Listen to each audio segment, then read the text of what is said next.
At the center of Rome's golden era, there was one man who made an empire his own hell. Lucius Aurelius Commodus, son of a philosopher-king, let loose a reign of madness, making sacred halls dens of depravity. From gladiatorial games to inconceivable palace atrocities, his is a terrifying fall into the depths of absolute power, daring to expose the legacy of the mad emperor.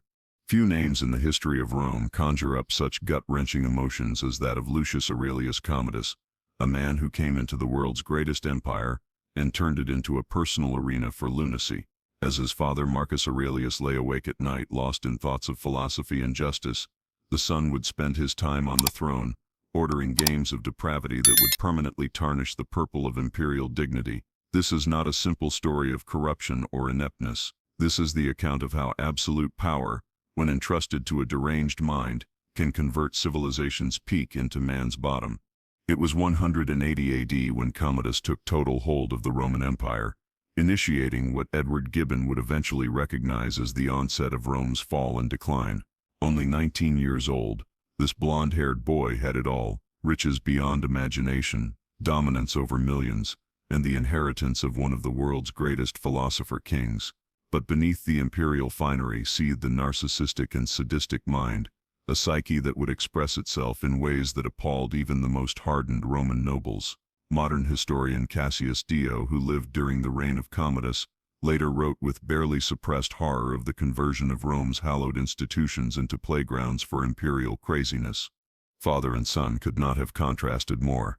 Marcus Aurelius, the fifth and final of the five good emperors, had spent his later years along the Danube frontier, fighting to protect Rome's borders as he wrote his Meditations, philosophical thoughts that would motivate leaders for millennia. He had prepared his son for power, hiring the best tutors and introducing him to the machinery of statecraft early on. Something, though, had gone horribly awry in the development of young Commodus' character. Maybe it was the solitude of utmost privilege or the hushed palace gossip that he wasn't Marcus's biological son but the child of his mother Faustina's dalliance with an actor, gossip that would strangely foreshadow the emperor's later passions. Commodus was, even from his earliest years in power, brusquely disinterested in the humdrum duties of rule. The young emperor assigned administrative tasks to a succession of favorites and freedmen, leaving instead to indulge more elaborate fantasies of imperial greatness. He befriended toadies who reassured him that he was the reincarnation of Hercules, the earthly manifestation of godly power and masculinity. This was no mere ceremonial flattery. Commodus actually believed in his own godhood, and he felt the empire should worship him as such. Images of him as Hercules in lionskin and club became ubiquitous in the empire, and even the emperor himself started showing up in public attired as the mythological warrior. The Senate, that venerable institution which had long inspired respect throughout the Mediterranean world, stood by in horror as their institution was progressively debased. Commodus reveled in humiliating the senators, making them sit through his gladiatorial games and applaud as he slew exotic creatures and unsuspecting opponents in fixed fights. These were not the great battles of skilled gladiators, but vile parodies in which the emperor, shielded by guards and battling drugged or injured enemies, would win battle after battle. The historian Herodian reports that senators were forced to intone in a chorus, "You are Lord and you are first. Of all men most fortunate, you win and you will win. From everlasting Amazonian you win." But the arena was only one of the settings for Commodus' revolting performances. Inside the walls of the imperial palace, far more sinister things went on out of the public eye. Though rumors did leak out from those golden walls, the emperor converted the Caesar's palace into what shocked onlookers called a giant brothel, where the Roman gravitas and dignitas of tradition were exchanged for a constant carnival of extravagance. Palace slaves attested to being compelled to engage in staged role plays, in which Commodus would take on many mythological personas, and insist that his companions refer to him as Jupiter, Apollo, or most often Hercules, in intimate affairs that often ended brutally. The decadence of the imperial household was more than hedonistic indulgence. It was a basic perversion of Roman social structure. Commodus took pleasure in compelling individuals of the patrician order to join him in his drunken revels, employing their participation as an instrument of domination and ridicule. Senators' wives were invited to the palace on excuses that seemed respectable, but ultimately proved to be traps that contravened all Roman matrimonial decent. The emperor especially relished corrupting individuals who embodied classic Roman virtues. Vestal virgins were said to have been forced into desecrating their vows. Although the sources are tactfully ambiguous regarding the detail of these abuses, quite possibly in respect for the victims or terror of imperial reprisal, the emperor's passions had no limits of gender, age, or rank. Ancient writers whisper about his 300 concubines, half women, half youths, chosen for their looks from all around the empire, but these official concubines were only the tip of a much nastier iceberg. Commodus habitually roamed the Roman streets at night, with gladiators and crooks, and beat up random citizens at random, and hauled them off to the palace for sport. The Historia Augusta, to be sure a questionable source, but one which contains authentic traditions, describes events of such horrific depravity that even its sensationalist writers are at pains to find adequate words.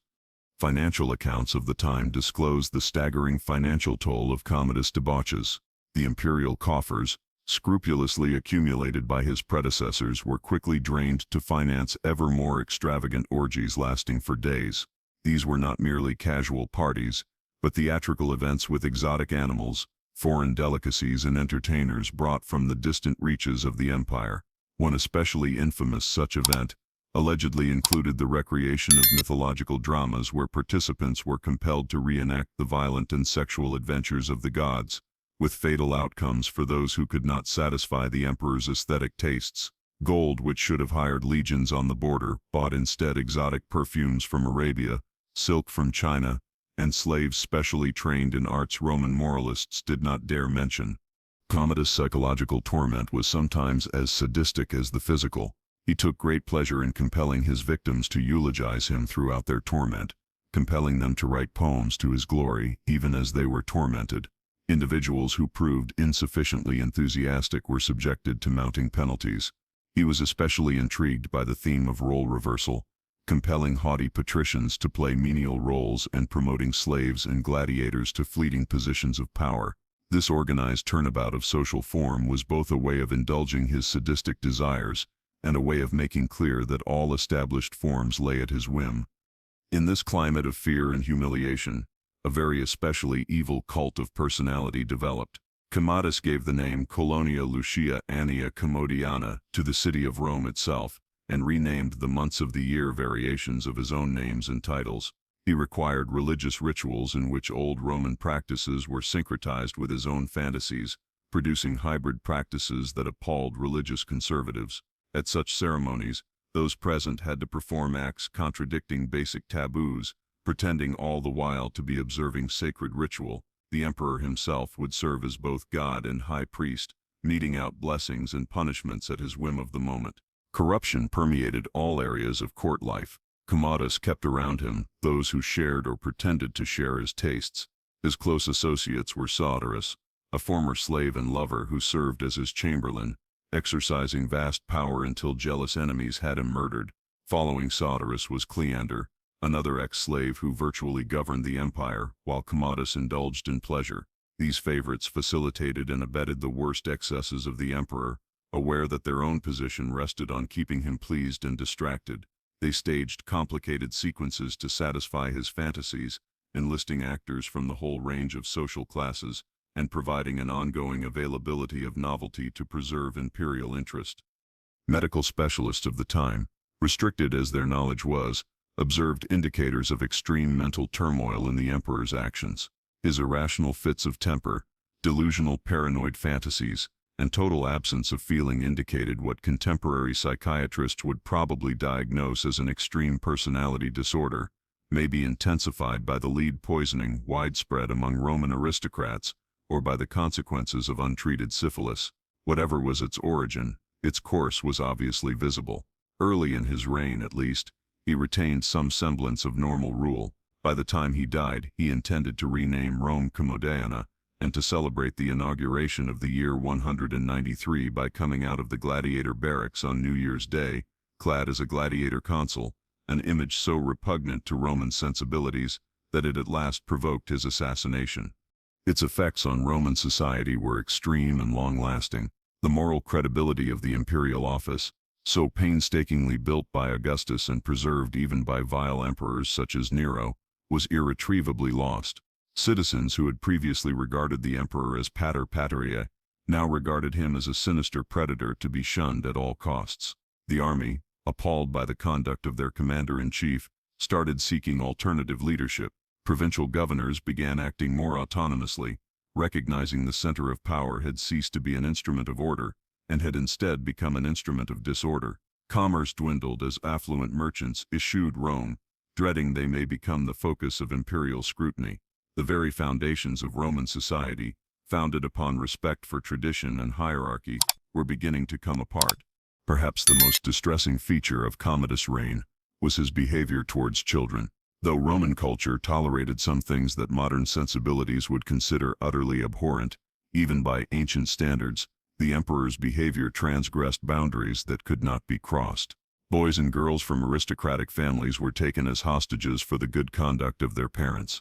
But in Commodus' palace, this ancient custom evolved into something much more odious. The emperor's fondness for ruining innocence was notorious, and families would do anything to prevent their children from drawing his attention. Some dispatched their children to far-off provinces. Others went out of their way to disfigure them, making them less pleasing to the eye.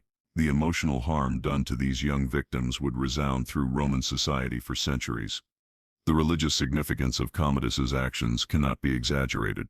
As Pontifex Maximus, the emperor was expected to be a guardian of Roman religious tradition, mediator between the gods and the people.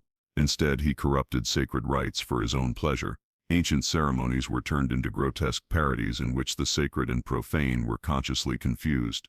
Priests had to be involved in or observe events that contravened their vows as priests, and holy places were desecrated with acts that would have appalled the creators of Roman religion. The emperor was especially fond of prostituting fertility in marriage rituals, turning feasts of life and perpetuity into displays of debasement. His fixation on gladiatorial combat grew ever more sinister over time. Not satisfied merely to view or engage in choreographed battles, Commodus started intermixing violence with his other desires in ways that astounded even the morbid Roman populace. He would compel convicted criminals to battle naked, infusing the already violent game with a sexual element. Female gladiators, though uncommon but not unheard of among Roman society, were forced to enact themselves in ever more degrading situations that had very little to do with warfare capabilities. The arena, where formerly courage and skill had been on display, became another forum for imperial depravity. The economic repercussions of Commodus's excesses were felt far beyond the expenditure of the treasury. In order to maintain his lifestyle, he went to ever more desperate means of raising money. Wealthy citizens were accused of treason on trumped-up charges, their possessions seized to fund the next imperial debauch. The emperor actually sold official positions to the highest bidder, Cleander reportedly offering the consulship, commands in the military and provincial governorships to whoever could afford it. The wholesale corruption dismantled the meritocratic aspects that had enabled the Roman Empire to run so well. Skilled administrators were displaced by rich incompetents, military commands were sold to the highest bidder instead of the most qualified, and justice was completely transactional. Perhaps most revealingly, Commodus's rule was a turning point in how Romans understood their civilization. The notion of Romanitas, the set of values and habits which characterized Roman identity, had always incorporated a measure of elasticity, an ability to take in and transform external influences and preserve a fundamental cultural identity. But the emperor's actions were so opposed to classic Roman values that they generated a crisis of identity. If the embodiment of Roman greatness could act so, what did it mean to be Roman? This philosophical crisis would help make the eventual acceptance of Christianity, a moral system divorced entirely from the defiled imperial cult, possible. The minutely detailed descriptions of Commodus' particular practices, which have survived in texts by Cassius Dio, Herodian, and the Historia Augusta, are a picture of mounting debasement.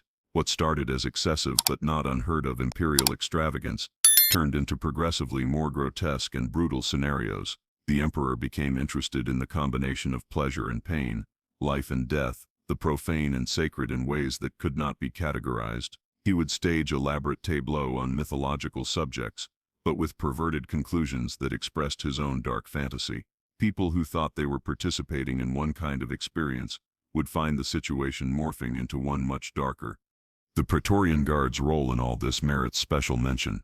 These elite troops, pledged to guard the emperor, found themselves in a no-win situation. They were witnesses to, and in some cases unwilling participants in acts of military shame and personal indignity, but their oath obligated them to serve. Many historians believe that the guards' eventual complicity in Commodus' murder was as much driven by personal humiliation as by political strategy. The emperor had habitually employed guardsmen as props for his fantasies, compelling them to perform humiliating roles that diminished their military aura. The decadence of this elite unit would have far-reaching implications for imperial stability. Women in Commodus' court were especially subjected to terrors. The emperor's mistress, Marcia, even in her favored position, lived in terror, aware that imperial favor could shift at any moment to killing fury. Other women, senators' wives, equestrians' daughters, even slave women, lived in a state of constant jeopardy. The traditional safeguards of Roman matrons counted for nothing in Commodus' palace. The emperor particularly enjoyed debasing married women, compelling husbands to witness the debasement of their wives. This targeted attack on the institution of marriage was a direct blow at the core of Roman family values, the very pillars on which their civilization was founded. The intellectual elite of Rome observed in horror as their civilization gave way to barbarism. Philosophers who had previously thrived under Marcus Aurelius were silenced or compelled to deliver pseudo-intellectual explanations for imperial extravagance. Libraries went out of use while money was spent to fund spectacles. The magnificent building works that had marked earlier reigns came to an end, to be replaced by the building of pleasure gardens and private amphitheaters. Education, particularly the moral education that Romans valued so highly, became impossible when the supreme example of Roman authority embodied everything teachers warned against. How could one teach virtue when vice was rewarded, or wisdom when madness ruled? International relations during Commodus' reign reflected the internal chaos. Foreign ambassadors relayed their kings about the atrocities that they saw in Rome, damaging Roman prestige and stimulating revolt in border provinces. The Parthians, Rome's powerful eastern enemies, began testing Roman defenses, seeing that the attention of the empire was focused inward. Germanic tribes mounted raids, aware that the emperor was more interested in his gladiatorial games than in the defense of the borders. Trade agreements were ignored. Marriages between emperors arranged by former emperors were disgraced, and the delicate balance of power that had upheld the Pax Romana started to dismantle. The medical schools of the time and the philosophical schools of the time were unable to account for the actions of Commodus within their concept of human nature. Stoics, who had achieved the peak of their philosophy under Marcus Aurelius, saw their ethic of reason and self-mastery ridiculed by the drama of the philosopher-emperor's son throwing restraint to the winds. Epicureans, ironically misinterpreted as sensualists but really supporters of temperate pleasure, were appalled to watch their philosophy misused as a license for indulgence. Medical theorists suggested all sorts of explanations: too much yellow bile causing madness, the effect of evil celestial bodies, or contamination of the emperor's essential essences. None could provide a solution to what was wrong with Rome. During Commodus' reign, a kind of group trauma came to settle over Roman society. Citizens concocted sophisticated strategies for evading imperial notice. Public festivities were subdued affairs, for any manifestation of riches or beauty could attract perilous attention. Parents concealed children, merchants negotiated in hushed tones, and even senators exhibited a studied blandness to deter attention.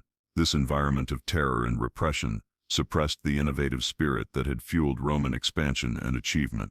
Art became propaganda, literature became flattery, and genuine human expression retreated into private spaces where imperial eyes couldn't reach. The religious diversity of the empire provided unexpected refugees from imperial madness. Mystery cults, already popular among various social classes, experienced explosive growth as people sought meaning and community outside the corrupted state religion. Christianity, now illegal but better organized, presented a vision of divine justice that would someday punish the wicked and reward the righteous. Mithraism appealed to soldiers, appalled by their commander-in-chief's conduct. Even traditional Roman paganism evolved, with more focus on personal morality and divine judgment. These movements would survive the emperor, and eventually change the empire he had corrupted. The conspiracy to kill Commodus, which ultimately led to his downfall on December 31, 192 AD, was an alliance of the desperate.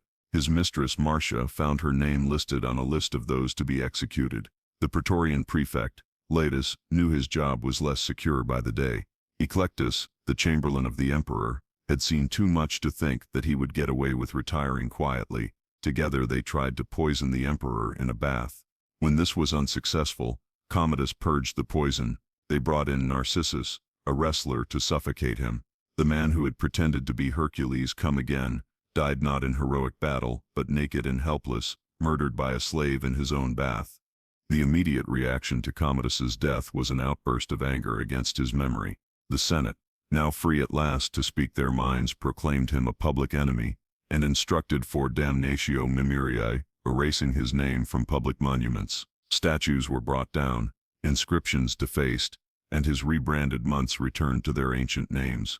But the harm he had done could not be so easily undone. The subsequent auction of the imperial throne, the year of the 5 emperors with its civil wars and anarchy, and finally the disappearance of imperial succession, all grew out of the precedents Commodus had created. He had demonstrated that the Augustan Principate could be distorted into a monstrous form, and once that gap had been opened, it could never be securely closed. Modern historians, with the tools of comparative analysis and archaeological evidence at their disposal but not available to ancient authors, have essentially validated the classical descriptions of Commodus' corruption. Graffiti from Pompeii and elsewhere, coinage evidence of his steadily more extravagantly worded titles, and the remains of architectural works all corroborate the literary evidence. Although some revisionist historians have sought to redeem his reputation, on the grounds that the sources were prejudiced by senatorial bias, the quantity and consistency of the evidence leave no doubt that Commodus' reign was a real low point in Roman imperial history. His name became a byword for imperial decadence, a warning about the corrupting influence of absolute power. The psychological portrait that results from thoughtful consideration of the sources implies a multifaceted interaction of factors behind Commodus's actions. Early childhood events, such as probable exposure to palace violence and stress associated with having to live up to an unrealizable expectation created by his father, could have distorted his personality formation. The isolation that came with imperial power, along with boundless resources to gratify every whim, made for a zeitgeist conducive to the discharge of repressed psychopathology. Contemporary psychiatrists examining the lives of historical persons have suggested diagnoses from antisocial personality disorder to sadistic narcissistic personality disorder. Regardless of the clinical labeling, the human toll was incalculable.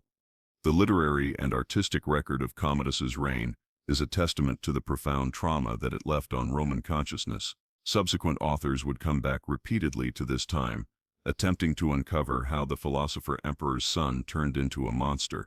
The contrast between Marcus Aurelius and Commodus was a conventional literary theme, one used to examine the nature versus nurture debate, the corrupting influence of power, and the vulnerability of civilization. Medieval historians, interpreting Roman times in Christian terms, perceived Commodus as a tool of divine retribution, paving the way for the eventual conversion of the empire. Renaissance authors identified in him the ideal type of tyrant, a man whose extravagances legitimized republican rule. Today's economic historians can measure what Roman contemporaries felt only: the ruinous financial effects of the reign of Commodus. Aside from the overt expenses of his dissipations and extravagances, the indirect harm was staggering. Trade arteries were disrupted by instability, agricultural yields fell off as farmers escaped into exile to escape taxation, and debasement of the currency to finance imperial expenditures created inflation. The complex financial machinery that had enabled Rome to govern its enormous territories to begin to disintegrate. Local economies came to operate more and more in terms of barter than currency, foreshadowing the economic fragmentation that would define the later empire. The fiscal crisis seeds sown during Commodus' rule would flower into the full-blown economic collapse of the 3rd century. Gender historians have discovered in Commodus's reign a rich source for gaining insights into Roman understandings of power and masculinity. The emperor's hyper-masculine action in the arena at the same time as he broke traditional gender codes in his personal life created a masculine identity crisis. His coercion of male senators to indulge in feminine activities and his promotion of gladiators and slaves challenged the delicate hierarchies that underpinned Roman society. The sexual violence he unleashed was not arbitrary but quite deliberate to smash social hierarchies and bonds.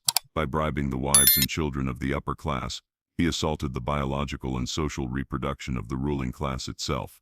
The medical science of the day, though limited, offers interesting windows into Roman comprehension of mental illness. Doctors who treated Commodus made meticulous records of his physical symptoms, insomnia, bloodthirsty headaches, gastrointestinal ailments that they attributed to his mind. Their therapies, from diet restrictions to bloodletting to complex pharmaceutical concoctions, show both the intellectual stature and limits of ancient medicine. A few scholars have proposed that some of the actual therapies intended to heal the emperor would have likely made him worse, including the use of heavy metals and medications, and the ingestion of small doses of poison, in an attempt to gain immunity which would have damaged his nervous system.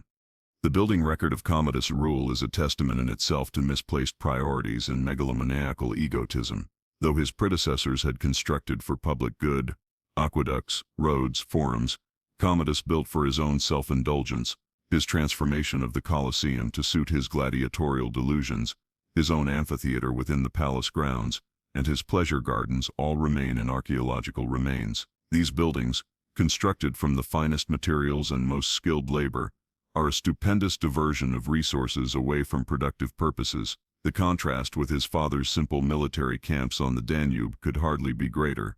The diplomatic correspondence of the time, found in different archives, shows us how foreign powers perceived and took advantage of Commodus' weakness. Parthian negotiators complained that Roman envoys tended to be drunk or inattentive, more concerned to arrange exotic pleasures for their emperor than to negotiate seriously.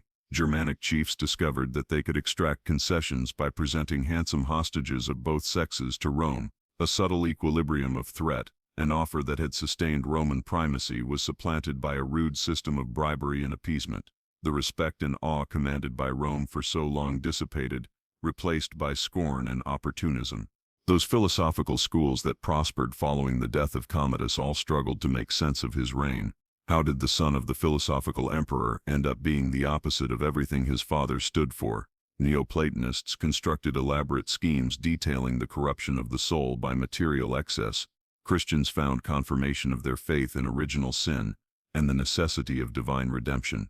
Even the pagan philosophers started assimilating ideas regarding moral providence and divine justice that would have been alien to earlier Roman thinking.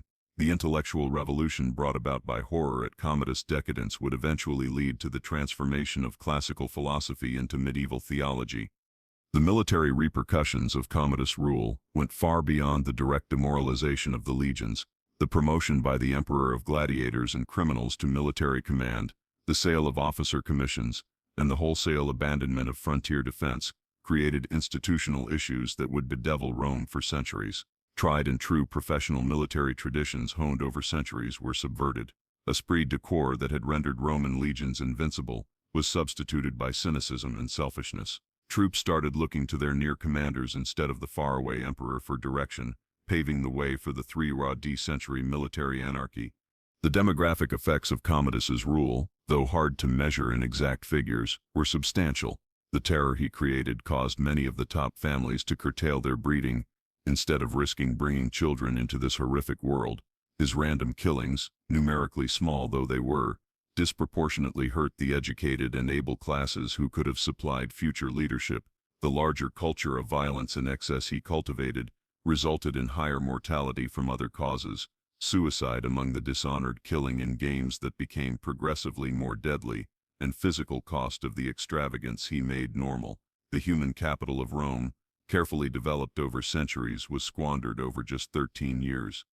As we come to the end of this bleak episode in human history, we have to face an unpleasant fact. Commodus was no aberration, but the logical limit of a system that vested unlimited power in a single man. The institutions that had contained earlier emperors, respect for custom, fear of senatorial disapproval, discipline of the army, had been weakened steadily over the centuries, until they were unable to hold at bay a man who was genuinely pathological. The strongest asset of the Roman Empire, its power to keep order in large distances through centralized power, proved fatal when that power slipped into the hands of a madman. The last irony of Commodus's rule is in his frantic search for immortality. He renamed cities, months, and legions after himself. He had thousands of statues constructed with him as a god. He fought in the arena, hoping that his gladiatorial triumphs would be etched in history forever. and what is remembered is not Commodus the divine warrior, but Commodus the mad emperor, a lesson in the dangers of corruption. His name lives on not as a name to inspire pride, but as a synonym for debauchery, evidence that real immortality lies not in self-promotion, but in serving something higher than oneself. In the observation of Commodus's nasty habits, we observe mirrored in them the darkest human possibilities when set entirely free from constraint. The tale of the emperor is a warning that civilization is not an abiding thing, but a delicate build that has to be upheld and preserved at all times. The virtues that distinguish us from savagery, respect for human dignity, sexual self-control, safeguarding the weak, can be washed away by one man with enough power and too little conscience. The Romans who experienced Commodus's tyranny learned this lesson at horrific expense. We who learn of it today owe it to them to make their pain not have been for nothing. Commodus's legacy reaches beyond the pages of history into the sphere of cultural memory. His reign was a turning point, not only in Roman history but in the Western conception of power and its abuses. The surviving senators transmitted tales of his tyranny that would serve as cautionary fables for medieval princes. Christians who suffered at the hands of his successors observed in him evidence of pagan Rome's bankruptcy of morals. The Renaissance humanists, who had rediscovered classical writings, discovered in Commodus the ideal antitype to their own conception of the virtuous prince. Even today, in an era that has seen its own experiences of tyrannical extravagance, Commodus's name serves to remind us how thin is the veneer of civilization. As we end this look at one of the most horrific leaders in history, questions remain that go beyond the particulars of Commodus. How does a culture avoid letting such figures rise to positions of absolute power? What bulwarks can be thrown up against the corruption of power? How do cultures heal from such deep moral wounds? The Roman Empire would endure Commodus by yet 3 more centuries, but it would never completely recover from the harm he had done. The confidence, the sense of divine favor, the conviction of their own moral superiority that had driven Roman expansion, all were irreparably shattered by the spectacle of a Roman emperor acting worse than any barbarian chieftain. Maybe the most sinister thing about Commodus's history is not his personal depravity, but the system that supported it. Hundreds of senators, thousands of guardsmen, millions of citizens watched as their empire was debased into a monstrous caricature of itself. Some were frozen with fear, others tainted by being close to power, still others simply incapable of conceiving alternatives to imperial power. The accountability mechanisms that could have kept Commodus in check had been eroded systematically by earlier emperors who never thought they were setting the stage for such a beast. In that sense, Commodus was not entirely at fault for his reign of terror. He was the culmination of decades of institutional collapse.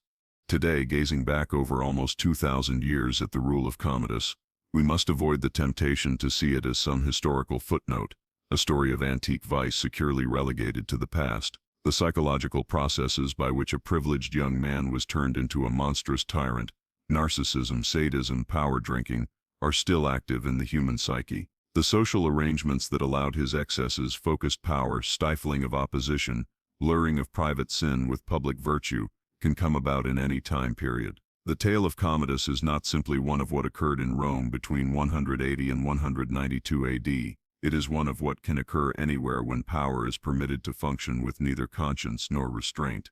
Ultimately, the most chilling thing about Commodus' habits may not be their depravity, but their ordinariness.